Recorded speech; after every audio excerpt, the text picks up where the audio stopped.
Assalamualaikum warahmatullahi wabarakatuh. Alhamdulillahi rabbil alamin. Nahmaduhu wa nasta'inuhu wa nastaghfiruh wa na'udzu billahi min syururi anfusina wa min sayyiati a'malina. May yahdihillahu fala mudilla lahu wa may yudlilhu fala hadiya lahu. Asyhadu an la ilaha illallah wa asyhadu anna Muhammadan abduhu wa rasuluh la nabiyya ba'da. Mari kita meneruskan kajian surah Yunus, masih di awal-awal paragraf.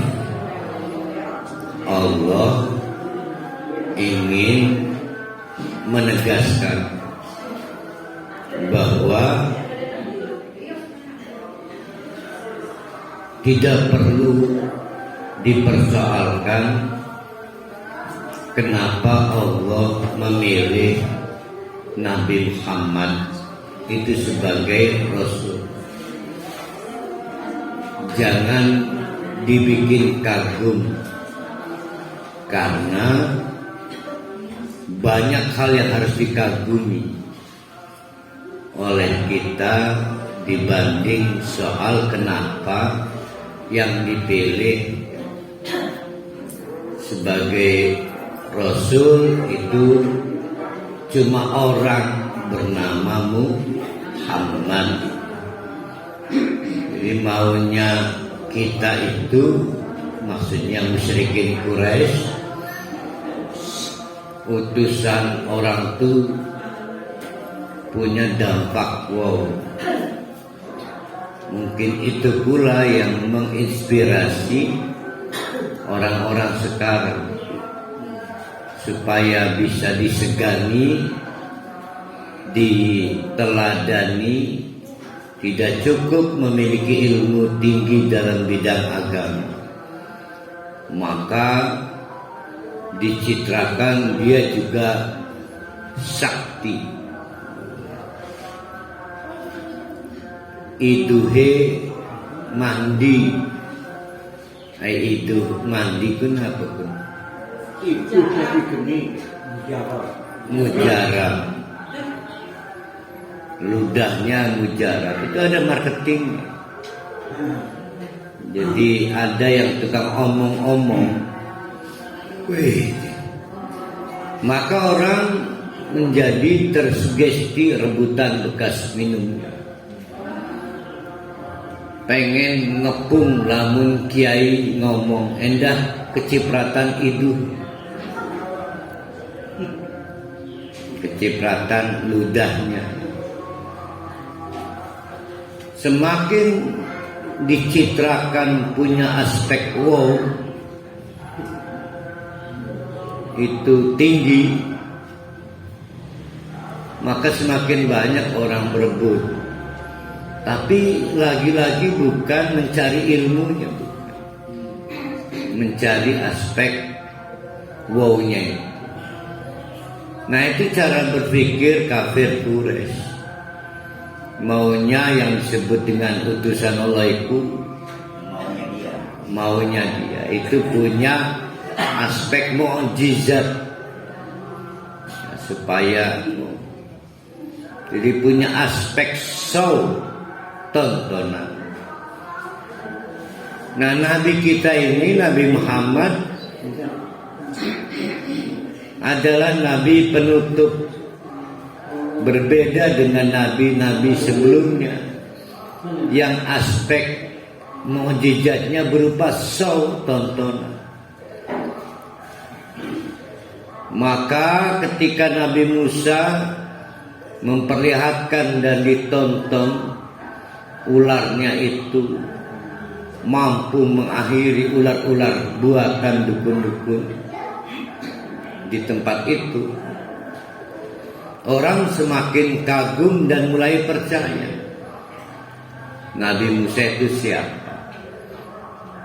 Anggap itu terjadi di alun-alun.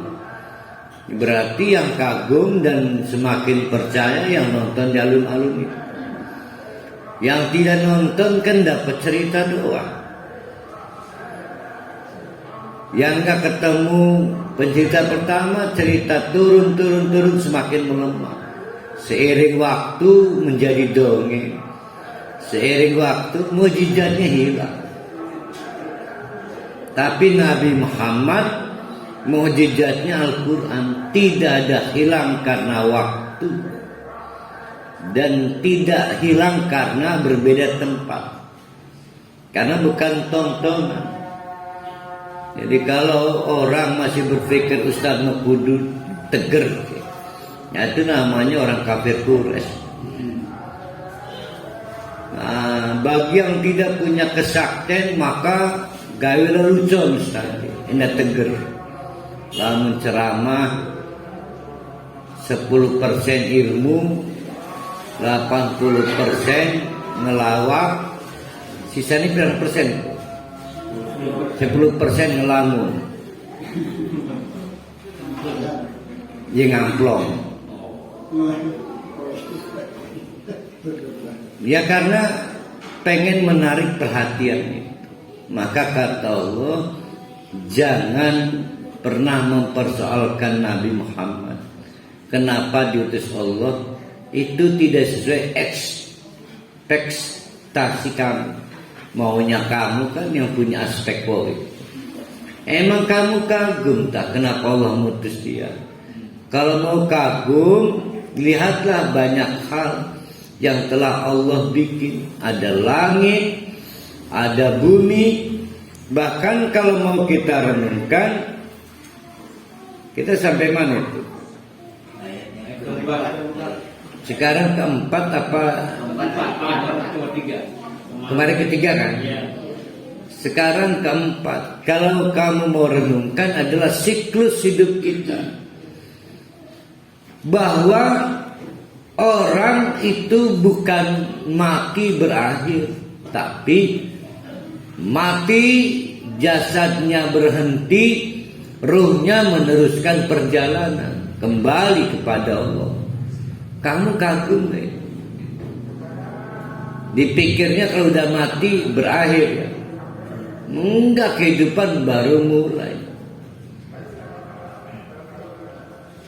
Pindah alam di alam barzah. Kenapa disebut barzah?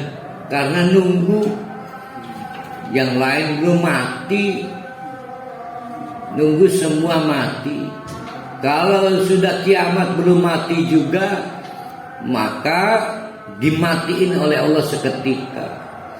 Ada angin berupa gas beracun, bukan gas air mata, bukan gas beracun. Maka sisa-sisa manusia di muka bumi bergelimpangan, dan itu kiamat. Setelah malaikat meniup trompet pertama, berarti udah semua mati itu. Maka berakhirlah alam barzah, alam menunggu. Karena malaikat akan meniup trompet kedua, tanda dimulainya alam akhirat, alam yang terakhir.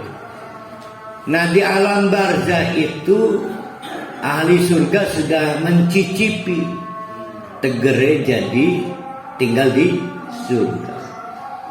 Ahli neraka sudah mencicipi sengsaranya di neraka. Lah para ahli, saya ada di mana itu di alam barzah itu? Surga kurang, neraka udah pantas. Kita ini nggak pantas di neraka, tapi masuk surga kurang, itu krimen.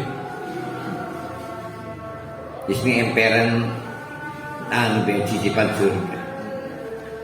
Nah itu kamu pikirkan, kagum gak itu?